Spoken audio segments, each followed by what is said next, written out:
What if I told you that the secret to fulfillment in life isn't what everybody tells you? Everybody tells you to gain more, to amass more, to be successful, to attain to something. What if I told you that's not how you gain fulfillment in life?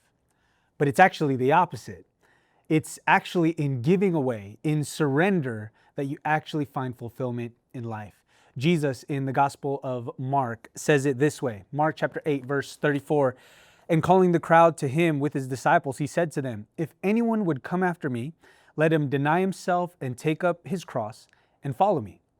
For whoever would save his life will lose it, but whoever loses his life for my sake and the gospel will save it." Jesus is so countercultural. He says, if you try to save this life, if you try to do what everybody tells you to do, try to gain more or be more or attain to more success in life, you actually lose it. Here's the commonality between you and me, between somebody who's rich and me, right? Somebody who is so successful in life and me. All I'm saying is the same thing happens for them and for me, is that we all die. And all the money we amass, all the success we gain, all the fame, how famous we are, none of that we take with us after we die. And so Jesus says, if you try to save this life, you actually lose it.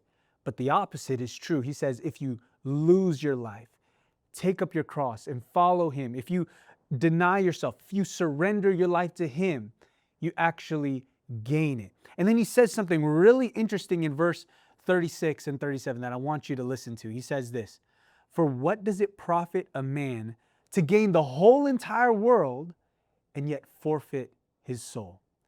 For what can a man give in return for his soul?"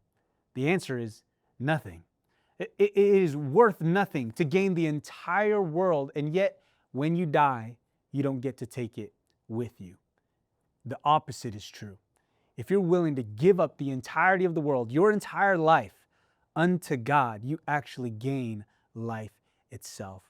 I just want to encourage you today. Listen, you can listen to the world or you can listen to the Word, which is Jesus. Jesus is telling you right now, you have an opportunity to either try to save this life and ultimately you're going to lose it, or you can choose today to surrender your life to Him and gain life eternal. I hope that blesses you today.